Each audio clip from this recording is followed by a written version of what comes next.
Buenos días, chicos. A ver, denme un pulgar arriba para saber cuántos somos y si me escuchan bien, por favor.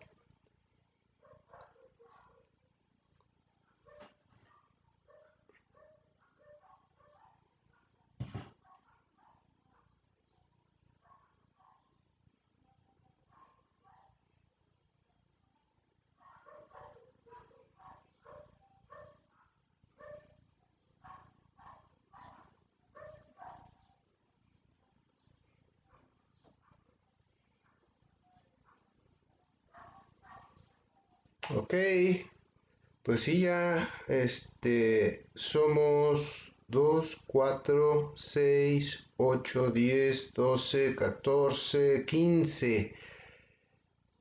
Pues ya hay un buen quórum. Bien, chicos, vamos a continuar con el tema de bombas de infusión. Espero que le estén repasando. Por ejemplo, con macrogotas, ¿cuántas macrogotas es un mililitro por minuto? ¿Cuántas microgotas es un mililitro por segundo? Y las bombas de infusión que hemos visto, ¿cómo son?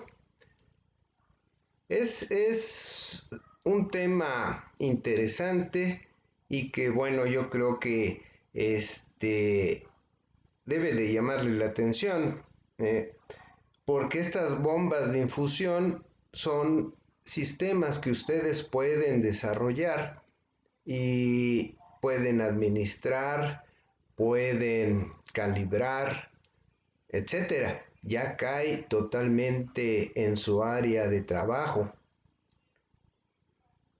Entonces, en esta segunda parte vamos a ver las bombas de infusión, las PCAs, las enterales, las parenterales, etcétera. Vamos a platicar y a discutir de qué trata todo esto y verán cómo es muy interesante. Bien, entonces tenemos esto, las bombas de infusión. Déjenme, voy a tomar un poco de mi café.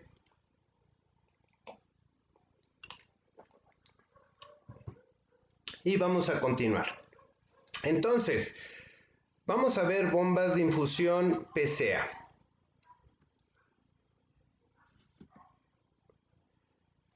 Las bombas PCA, que son las siglas en inglés del control analgésico del paciente, liberan una medicación analgésica para aliviar el dolor del paciente bajo demanda.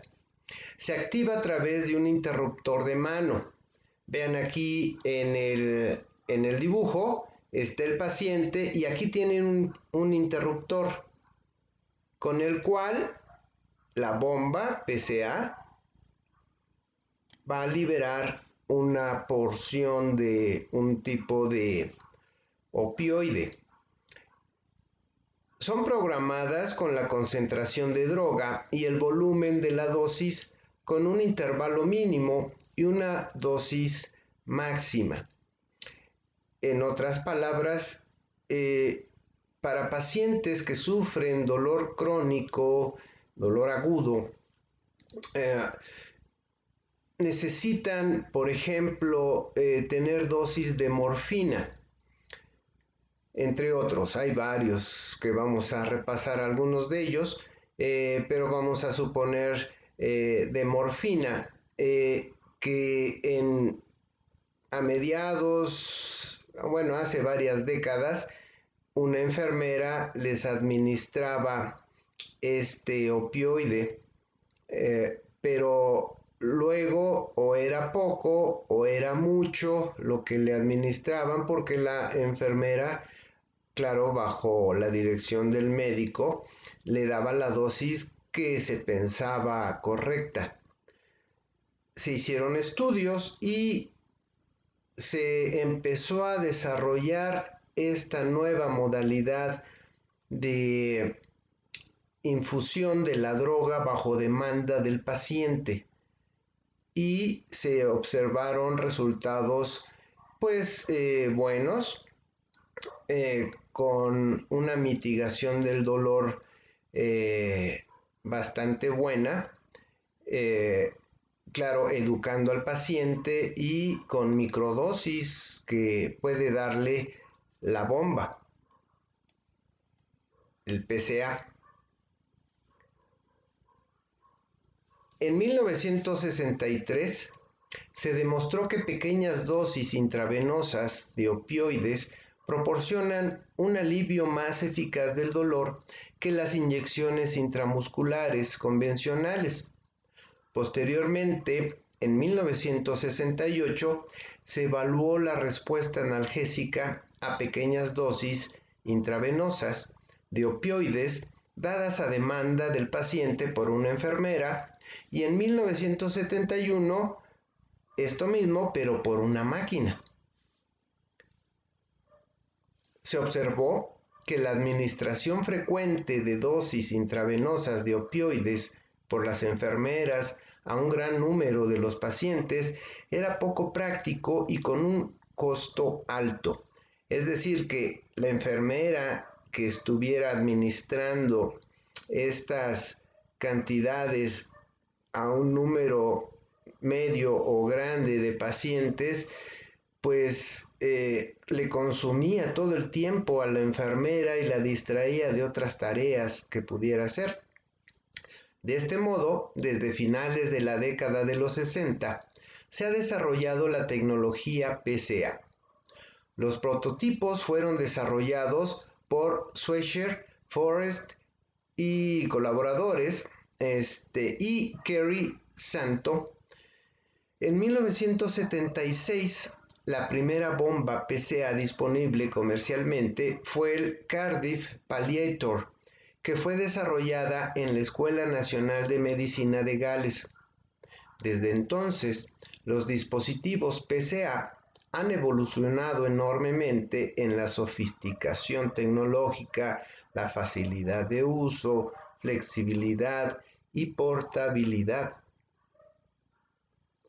En 1980, los doctores Austin Stapleton Mather postulan los principios farmacológicos que son la base para el PCA intravenoso.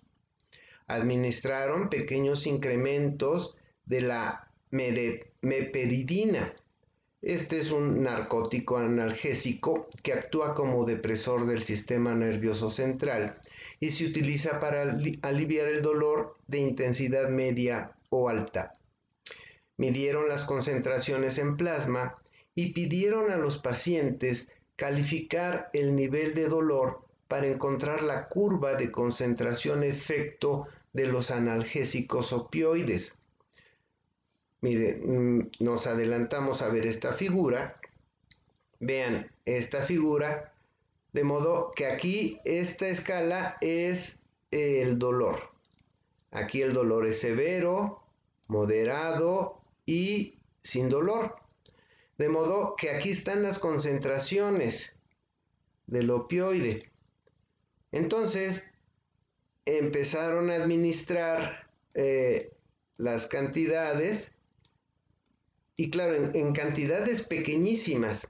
Aquí lo importante es de que después de cierto nivel, con una cantidad pequeña adicional, el dolor ya empezaba a mitigarse. Otra pequeña cantidad y el dolor bajaba hasta llegar el punto en que ya no hay dolor.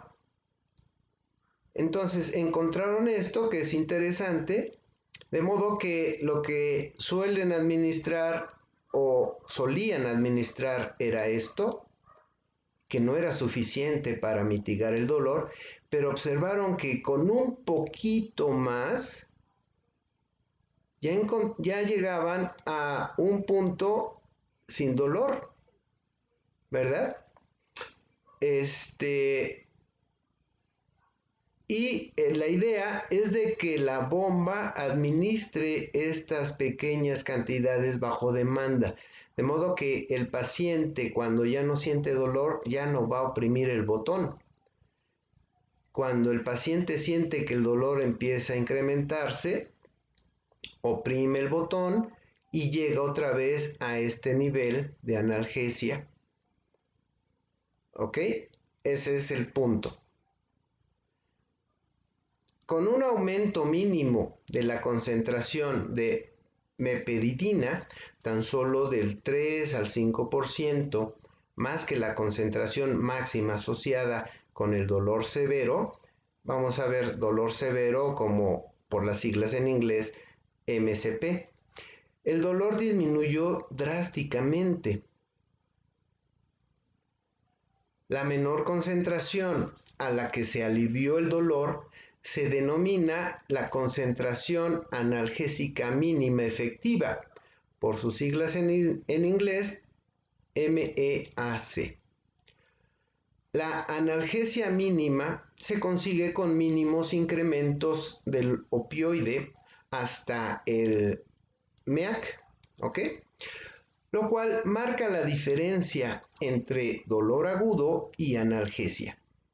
Esto difiere según el tipo de paciente, claro, según su edad, su peso corporal y vaya, todas las características de su historial médico. Entonces, vean esta otra gráfica. Este trazo triangular es como se hacía antes. La enfermera le inyecta el opioide, ya sea intramuscular o intravenoso. Se consigue la analgesia. Vean, aquí ya es sin dolor y aquí es con dolor severo.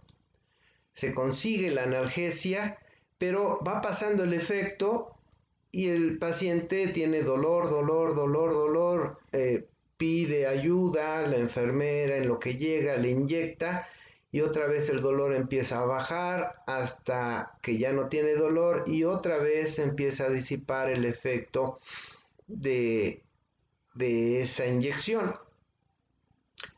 De modo que esta era la forma convencional de mitigación de dolor por cuidados de la enfermera. Ya con los PCA, ya se consigue esto que vemos aquí. Ya el paciente empieza a sentir dolor, oprime el botón, llega a un nivel de analgesia y luego un tiempo después empieza a sentir dolor y oprime el botón y así sucesivamente. Ya con el PCA. Y vean ustedes, la dosis que inyectaba la enfermera en estos tiempos, solamente con el PCA, con un 3 a 5% más de la dosis que se inyectaba, ya logra un estado de vida mucho mejor, ¿verdad?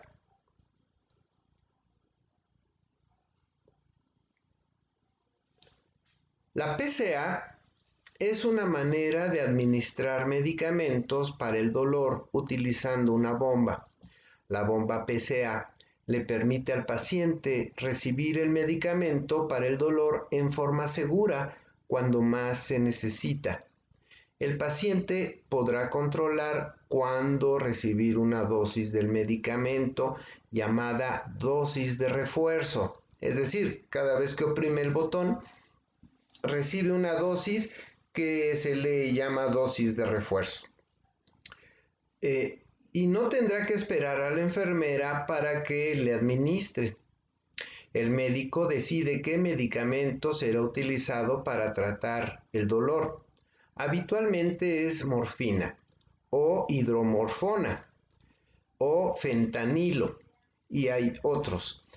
Todos estos medicamentos son opioides o narcóticos que también se presentan en otras formas como tabletas, comprimidos para controlar el dolor. La cantidad de medicamento para tratar el dolor, las dosis, dependerá de la talla corporal, la edad, la afección en general, el tipo de dolor y su intensidad. Asimismo, el médico determinará las dosis para la bomba PCA, lo que se conoce como programación de la bomba. El tubo del PCA se conectará a la vía intravenosa del paciente. Cuando el paciente tenga dolor y presione el botón, la bomba administrará una cantidad de medicamento llamada dosis bolo o dosis de refuerzo a través de la vía intravenosa. Al presionar el botón, el paciente podrá recibir dosis más pequeñas y frecuentes del medicamento para tratar el dolor, que le permitirán controlarlo con menor riesgo de quedarse dormido y de disminuir la frecuencia respiratoria, porque muchos opioides son depresivos del sistema respiratorio. El programa de computación de la bomba tiene un temporizador llamado de bloqueo para impedir que el paciente se administre dosis con mayor frecuencia de lo indicado. Aunque el paciente presione el botón antes que el periodo programado finalice, la bomba no administrará la dosis. Es decir, este es un tipo de candado, de modo que si un paciente empieza a oprimir el botón una y otra vez, pues no va a haber esta administración de esta droga. La dosis se administrará únicamente si el paciente presiona el botón luego de que haya transcurrido el tiempo suficiente desde la última dosis. La bomba almacena la información sobre la cantidad de medicamento para tratar el dolor que el paciente reciba, al igual que la cantidad de veces que se presione el botón, incluso si el tiempo de bloqueo impide a la bomba administrar una dosis. Claro, todo esto se va guardando en la memoria del sistema y esto lo revisará el médico posteriormente. La bomba se puede programar para administrar una cantidad continua del medicamento para tratar el dolor, incluso si el paciente no presiona el botón. Esto se llama infusión continua o infusión basal o infusión de fondo. De modo que tenemos una infusión, digamos, de entrada, de fondo, y ya sobre esta infusión de fondo es donde hay piquitos de infusión a demanda cuando el paciente oprime el botón. Al menos una vez por día, el equipo de atención médica revisa la cantidad de veces que el paciente presiona el botón y los niveles de dolor. Viendo la información almacenada por la bomba, pueden determinar si las dosis del medicamento son las óptimas para aliviar el dolor del paciente. Si el paciente continúa sintiendo dolor, se puede aumentar o disminuir la cantidad de medicamento o se puede utilizar un medicamento diferente. Permítanme revisar una cosa, muchachos, un segundo. Ok. Bien, disculpen. El equipo también supervisa con frecuencia el programa de la bomba para garantizar que la configuración de la bomba sea correcta. Estoy revisando si hay comentarios o preguntas o algo así. Bien.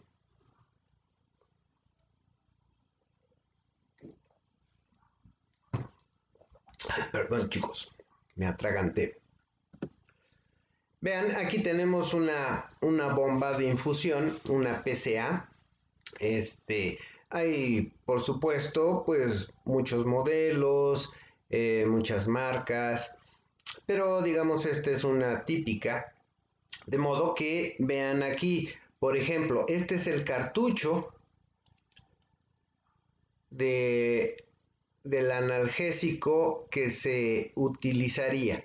Aquí se introduce el cartucho, incluso se alcanza a ver que es de morfina este cartucho, y los tubos para la infusión intravenosa y la programación.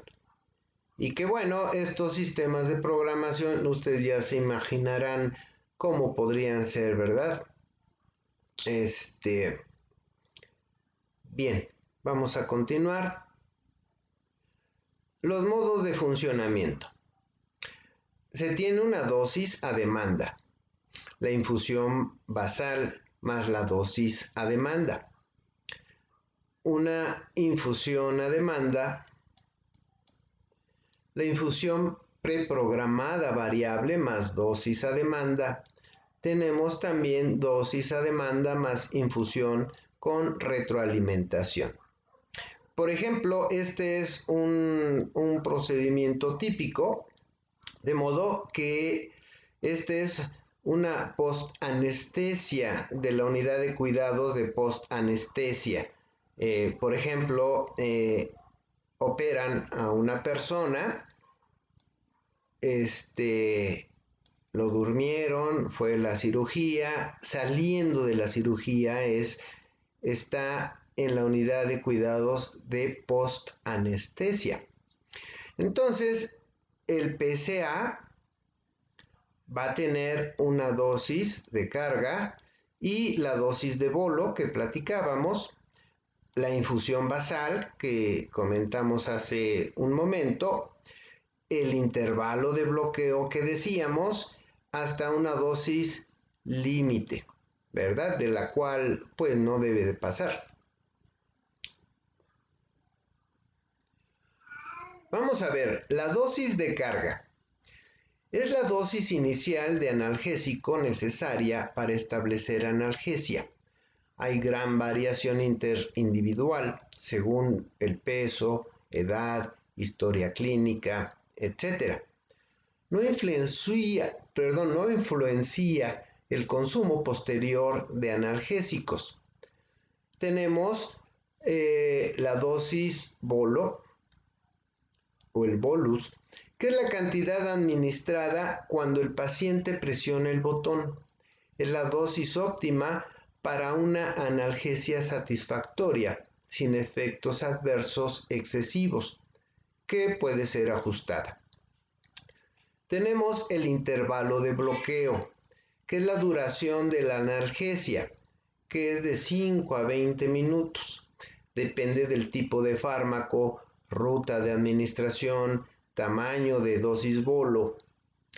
Tenemos la dosis límite, que es el máximo número de dosis en un tiempo determinado, cuando no hay evidencia de mejoría. Y tenemos la infusión basal, o la de fondo. Es la infusión constante cuando no hay mejoría. Esto es útil en pacientes consumidores de opioides. Entonces, de los fármacos más utilizados en las bombas PCA, tenemos la morfina, que la dosis de bolo sería esta cantidad, el intervalo de bloqueo sería de alrededor de 6 a 10 minutos y la infusión continua de 0 a 2 miligramos por hora. Tenemos la hidromorfona, que es otro opioide con características ligeramente diferentes de la morfina. Y bueno, aquí están las dosis bolo, el intervalo de bloqueo y su infusión típica continua. El fentanil, con los mismos datos, sufentanil, meperidina, tramadol. Vamos a discutir estos opioides un poco más a fondo.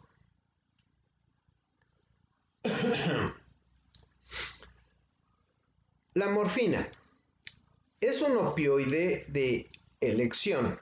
Es agonista. El término agonista significa que colabora conjuntamente con otra cosa. Entonces, es agonista mu. Es decir, estos receptores mu son los receptores opioides localizados en el cerebro y médula espinal. Entonces, es agonista mu. Colabora con los receptores mu del cerebro y la médula espinal. Tiene eliminación renal y no se usa si la creatinina es mayor a 2. ¿Recuerdan cuando vimos biosensores que platicamos de la creatinina?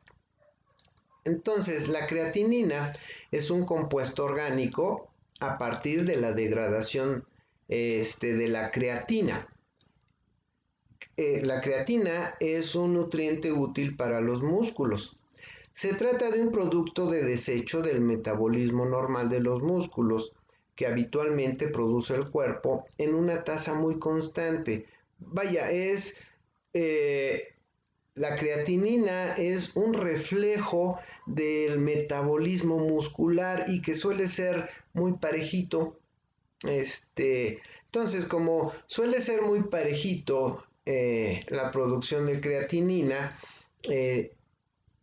cuando se hacen estudios de sangre, el médico lo utiliza para ver la eficiencia del funcionamiento de los riñones, por ejemplo, ¿no? Y que normalmente filtran los riñones excretándola en la orina. La medición de la creatinina es el modo más simple de monitorear la corriente función de los riñones. Ok, tenemos también otro opioide, el fentanilo. Este tiene vida media más corta. Su pico de acción es más rápido y puede provocar falla renal. Entonces está contraindicado para personas con algún tipo de daño en los riñones. Tenemos la hidromorfona. Aunque la morfina es el estándar de referencia para el manejo del dolor intenso o del cáncer, por ejemplo, algunos pacientes no logran la analgesia adecuada o sufren toxicidad intolerable relacionada a la morfina. Para estos pacientes se recomienda alternativas como la hidromorfona. Es de 5 a 6 veces más potente y no tiene eliminación renal, de modo que también hay que tomar en cuenta esto y los médicos, según las características de cada paciente, pues va a ver si es necesario aplicar la hidromorfona en lugar de la morfina. Tenemos también la meperidina. Este es un analgésico narcótico con múltiples acciones cualitativamente similares a los de la morfina, la más prominente de las cuales implican el sistema nervioso central y músculos lisos. Las principales acciones de interés terapéutico son la analgesia y la sedación. Es un metabolito activo,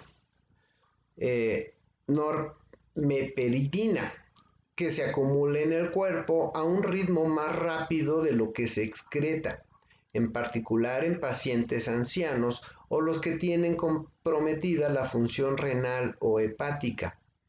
Es neurotóxico, no se utiliza en pacientes con convulsiones, que sufran convulsiones, ¿verdad? Por último tenemos el tramadol. Se usa para aliviar el dolor moderado a moderado intenso. Pertenece a una clase de medicamentos llamados analgésicos opiáceos, narcóticos. Funciona al cambiar la manera en que el cerebro y el sistema nervioso responden al dolor. Tiene una dosis techo, por encima de este techo no aumenta la analgesia y sí los efectos secundarios. Provoca náuseas y vómito. Y bueno, su efecto es opioide.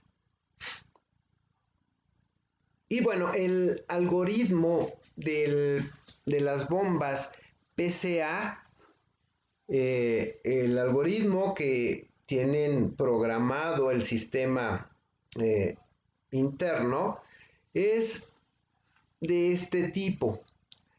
Se tiene la carga de la unidad de cuidados postoperatorios, de modo que en esta unidad de cuidados postoperatorios se le administra morfina u otro opioide a ciertas cantidades en forma intravenosa de 5 a 10 minutos hasta que el puntaje del dolor calificado por el paciente ande de 4 a 10 o un ritmo respiratorio menor de 12. ¿Ok? Entonces se inicia el régimen con la bomba PCA en forma intravenosa con una dosis de 1 miligramo de morfina u otro de los que acabamos de discutir, con un tiempo de bloqueo de 6 a 8 minutos y sin infusión basal hasta 4 horas. Y aquí podemos tener dos resultados. Obtenemos un alivio del dolor y el puntaje dado por el paciente es satisfactorio y continúa el mismo régimen hasta la transición de analgesia oral, ya sea quitar lo intravenoso. Puede ser que con este régimen implantado no se quite el dolor y el paciente se queje de esto, ¿verdad? Y bueno, aquí el paciente entonces va a recibir de 2 a 3 dosis por hora. El resultado de esto es de que sí ya quedó sedado y se pueden agregar coadyuvantes no opioides para asegurar esta disminución del dolor, o que no quedó sedado y se administra el bolo aumentando las dosis de 1.5 a 2 miligramos, ¿verdad? Con esto se obtendría ya el alivio del dolor. Bien, esta era una alternativa cuando el paciente se quejó de que el dolor seguía ahí. Entonces, otra alternativa de que el paciente recibe de 2 a 3 dosis por hora es de que no le ayudó a esto. Pero esto querrá decir que no sabe utilizar su bomba PCA. ¿Sí? Se le reeduca al paciente. Y perdón, aquí me salté otra alternativa del algoritmo. Se administra en esta sección el bolo. Ya ven que al oprimir el botón es la administración, la dosis bolo. Y se aumenta la dosis en estas cantidades que comentamos. Entonces aquí podríamos tener entonces un control inadecuado del dolor. Se administra el bolo y una infusión basal de 1 miligramo por hora. ¿Ok? En términos generales, este es el algoritmo que suelen tener las bombas PCA y que probablemente ustedes tengan que reestructurar o regrabar o hacer el algoritmo para un sistema PCA, el cual debe de tener básicamente estas características. Problemas con las bombas PCA. Los problemas más frecuentes son errores de programación, entrenamiento del paciente, disminución de movilidad del paciente, sedación excesiva, depresión respiratoria y también inadecuado control del dolor. De los efectos secundarios. Todos los opioides producen efectos secundarios, pero hay variación según las características de cada persona. Entonces, por ejemplo, para la morfina tenemos náuseas, vómito, prurito, retención urinaria, sedación, baja sedación, depresión respiratoria, dolor de cabeza, confusión, agitación, alucinaciones, etcétera. Estas son, digamos, el porcentaje para los pacientes sometidos a la morfina. Y aquí tenemos lo equivalente para la hidromorfona y para el fentanil. Entonces, estos son las características derivadas que se suelen tener con estos opioides. De los beneficios del PCA. En general es mejor analgesia y mayor satisfacción del paciente. Entonces, aquí tenemos en esta tabla un comparativo de cómo está el paciente con una bomba PCA contra cómo está el paciente atendido por una enfermera. ¿Sí? Entonces, de efectos adversos, pues está igual el PCA con la enfermera. Alivio del dolor. Entonces, hay más alivio del dolor que con una enfermera. Alivio de la ansiedad. Hay más alivio de ansiedad que con la enfermera. Satisfacción. Están más satisfechos los pacientes que con la enfermera. Problemas pulmonares, bueno, hay un poquito más que con una enfermera. Y estructura de calidad, un servicio bueno del dolor y una espera diferente. Vean ustedes, en términos generales, los pacientes están más satisfechos con la bomba PCA que con los cuidados de una enfermera. Bien, chicos, vamos a ver las bombas de microinfusión. Las bombas de microinfusión son similares a las de propósito general, pero tienen una resolución de flujo mayor y suministro de flujos más pequeños.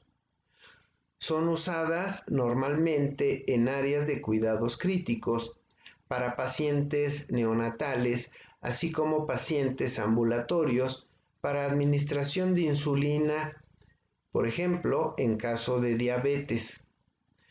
La microinfusión es la característica de una bomba de infundir a flujos menores a 100 mililitros por hora, con paso de 0.1 mililitro por hora. Imagínense, esas dosis son muy pequeñitas. De modo que hacerlo por vía intramuscular con una jeringa que una enfermera esté administrando, en este ejemplo de la insulina, estas cantidades, es muy difícil, muy delicado, porque prácticamente con lo que tiene la aguja hipodérmica en su interior ya es la dosis necesaria, y según el pulso de la enfermera pues se puede pasar o no. Entonces son dosis muy pequeñitas. Entonces aquí cae muy bien el uso de las bombas de microinfusión. Como ya se estarán imaginando, estas bombas de microinfusión son peristálticas, de naturaleza peristálticas.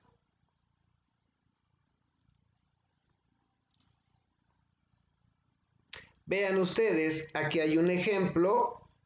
Este es un glucómetro, y a través de esto está inyectando la insulina al paciente. Permítanme tomar mi café.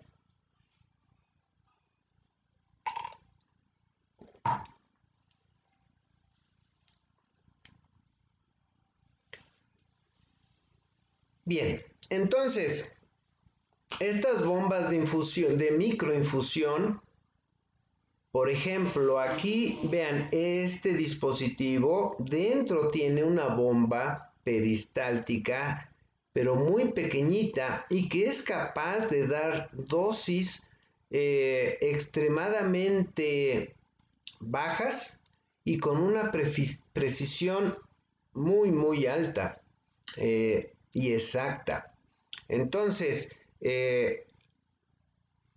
les comenté, me parece, en una sesión anterior, que unos compañeros de ustedes hace unos 5 o 6 años de trabajo terminal hicieron un sensor de glucosa y un sistema administrador de insulina, y que les quedó muy bien a precisiones de este nivel. Bien, vamos a continuar. Ahora vamos a platicar de bombas de nutrición enteral. Las bombas de nutrición enteral son utilizadas para liberar una solución enteral o mezclas de comidas al estómago del paciente o al intestino delgado por medio de un tubo de nutrición enteral. Vean ustedes, aquí tenemos una bolsa que ya trae un tipo de pasta, hagan de cuenta como un licuado, pero de nutrientes para alimentar a los pacientes que por algún motivo no pueden comer de la forma tradicional. Entonces, según la naturaleza de la afección del paciente y que probablemente no puede ingerir alimentos vía oral, pues hay preparaciones de comida, digamos, con los nutrientes necesarios y que a través de un tubo que insertan por la boca o inclusive por el ano, se lleva a través de una bomba de infusión el nutriente hasta el estómago o algún punto del intestino. Y esto es una bomba de nutrición enteral. ¿Ok?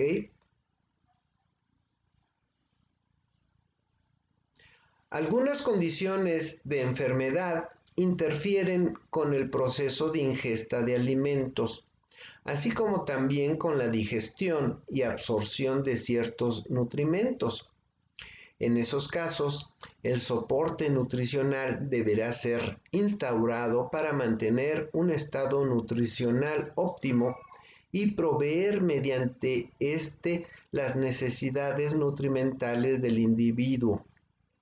La nutrición enteral, del griego enterón, se refiere a la alimentación a través de una sonda o estoma que va de la vía oral o nasal al estómago o al intestino. La elección del acceso de la alimentación de la bomba enteral depende del diagnóstico y el tiempo previsto que requerirá el tratamiento. Tras la prescripción y cálculo de la fórmula de la nutrición enteral, es necesario elegir la técnica de infusión mediante la cual se le proveerán los nutrimentos al paciente. Los métodos a utilizar son alimentación por bolos, alimentación intermitente o alimentación continua. Vean, ustedes aquí se puede insertar el tubo vía nasal y se puede llevar a diferentes niveles, por ejemplo aquí al estómago, por ejemplo aquí después del píloro, y hasta otro punto del intestino. Puede ser el tubo por vía oral y más o menos con las mismas características del nasal.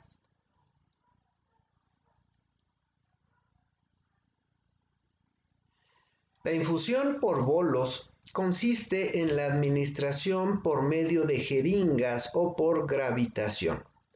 Esta modalidad es exclusiva para las sondas que van hacia el estómago. No es apropiada para aquellas que van al intestino.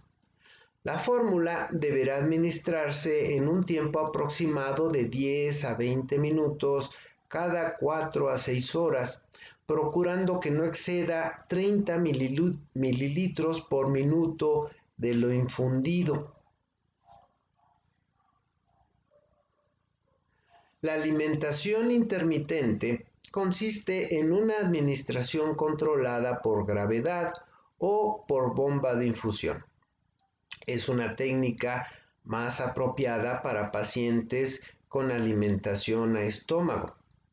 Sin embargo, algunos pacientes con sondas postpilóricas suelen tolerarlo bien. La infusión se realiza en un promedio de 20 a 60 minutos por volumen de fórmula cada 4 horas. La alimentación continua, de las más utilizadas en el ámbito hospitalario, es la administración lenta sin interrupción durante 20 a 24 horas. Vean ustedes, aquí tenemos una bomba de nutrición enteral, aquí una bolsa con una fórmula,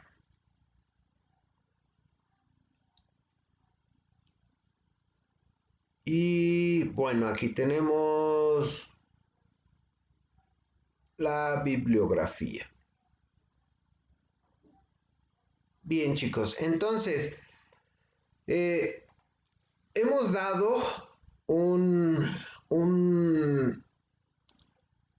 una vista general de lo que son las bombas de infusión. La presentación del día de hoy es la segunda parte de bombas de infusión. De modo que es un ámbito de trabajo para todos ustedes que van a trabajar en el giro biomédico. Es necesario el conocimiento de las bombas de infusión en sus diferentes facetas, como las hemos visto en estas dos últimas presentaciones. De modo que yo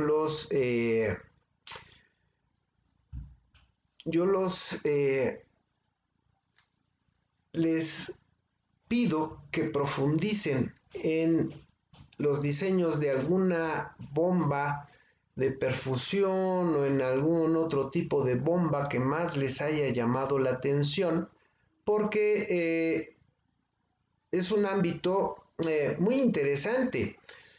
Algunos compañeros de ustedes han hecho su TT con algún tipo de bomba de infusión. Entonces, espero que les haya gustado. Por supuesto, pueden pedirme hacer algún comentario, alguna pregunta, etcétera. Estoy ahorita revisando sus comentarios El siguiente tema que vamos a ver son bombas de circulación extracorpórea. Este es un tema muy interesante y que les pido que estén listos para que entremos a este fascinante terreno de las bombas de circulación extracorpórea. Seguramente les va a encantar. Bien chicos, vamos a dejarle aquí. Creo que esta segunda parte de bombas de infusión fue más corta, pero también más interesante. Y nos vemos en la siguiente sesión, chicos. Estoy atento a sus comentarios. Hoy más tarde les mando por WhatsApp esta presentación de PowerPoint. Claro, todas las presentaciones que les he mandado, estén repasándolas. No crean que es de ver y ya. Es de repasarlos, machetearlas y ustedes por su cuenta profundizar más en cada tema. Bien chicos, vamos a dejarlo así y nos vemos en la siguiente sesión, que es el próximo miércoles a las 8:30 horas. Por favor, denme un pulgar arriba para ver más o menos cuántos estamos ahorita en el quórum. Pulgar arriba, chicos.